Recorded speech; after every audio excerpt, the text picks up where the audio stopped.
Hello, my name is Rashmi Kimiri, and today I'm going to be talking about 2014 Microsoft SQL Server installation. This is for health database class at George Mason University. The first step to download 2014 Microsoft SQL Server is to go to the Academic Software Center. Your professor has to add you into the system in order for you to download this. So go ahead and hit Start Shopping button.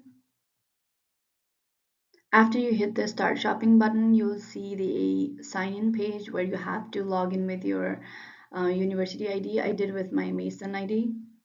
And then you have to create a password in order to register.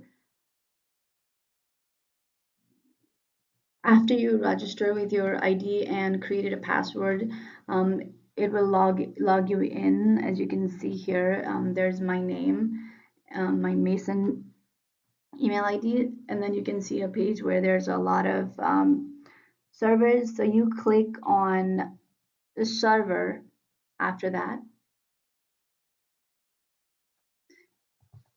So here you can see the server options. Right here, just click on that. After clicking the server option, you will see a lot of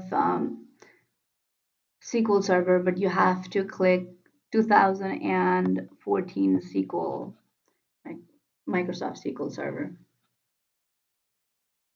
So after you click the 2014 Microsoft SQL Server, you'll see a lot of option here. So you choose SQL Server 2014 Standard Edition with Service Pack 1. And then you add your SQL Server 2014 standard to the card, and it's free to the students at George Mason University. And after that, you do check out the top one. The bottom one, I had put in a card before, so ignore that. It's just the first one. And then you hit download Microsoft SQL Server.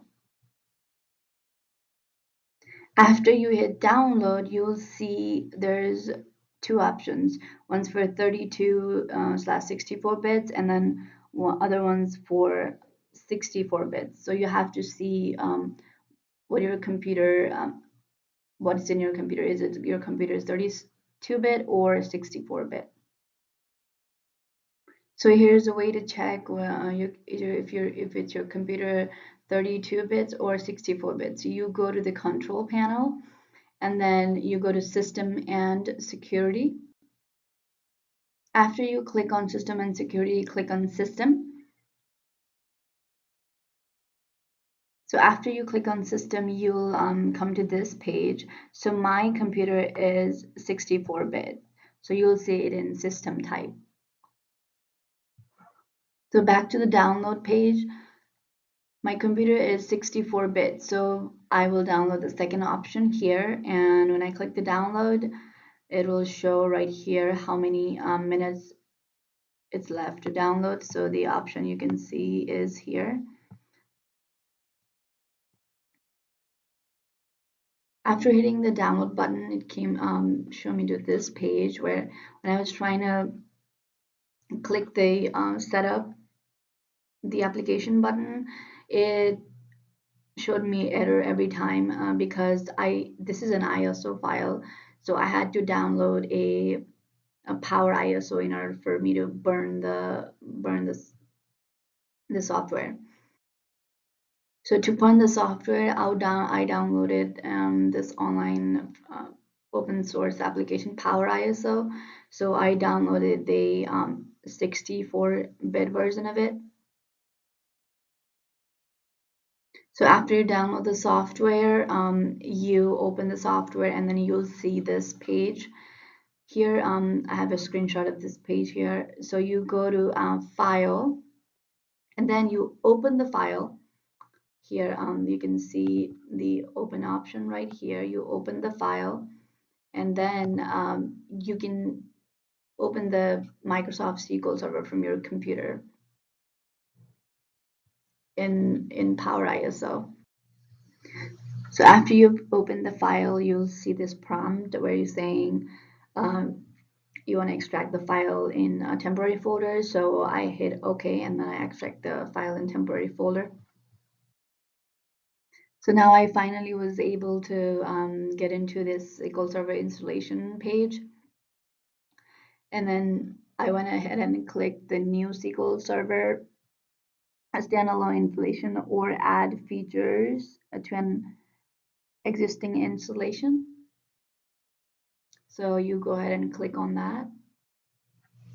So after you click on the link, you'll see this prompt where it says wait until the Microsoft SQL Server 2014 setup processes its operation. So you wait until this prompt goes away. So after that, it'll take you to a product key page. So you just so there is already product key number. So you go ahead and hit next after that. Then you agree to license terms and then also hit next. After agreeing with the license terms, it will take you to install rules page. So they will check if the software passes, fails, or shows you warning and skips. So mine passed all and then had one warning. So Windows firewall warning. So you have to check that. And after you finish with that, you just hit next. After that, you come to a page where setup role. So I went ahead and clicked SQL Server feature installation, the first one. Click on first option and hit next. In the feature selection page, you go ahead and select the database engine services. So when you click on this option, it'll automatically select everything that needs to be selected. Now we're on to the instance configuration page. There are two options, default instance and name instance. So if you want to name your instance, you can name it. I went ahead and chose default, so it gave me my instance ID here. And then go ahead and click next. Now we're in onto the system configuration page. So go ahead and hit next.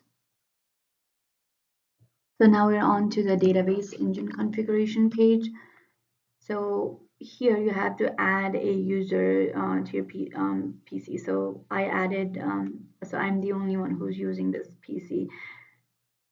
So I just added current users as me. So if you have more than one people, you can add other users in here and go ahead and click next after you add the users.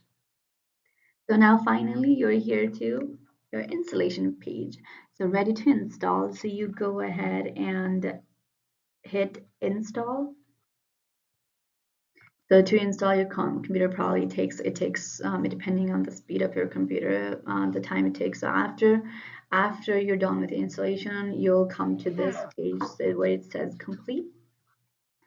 So you see all the features here. So now you can hit the close button. So you're finally your Microsoft SQL Server 2014 is installed in your computer.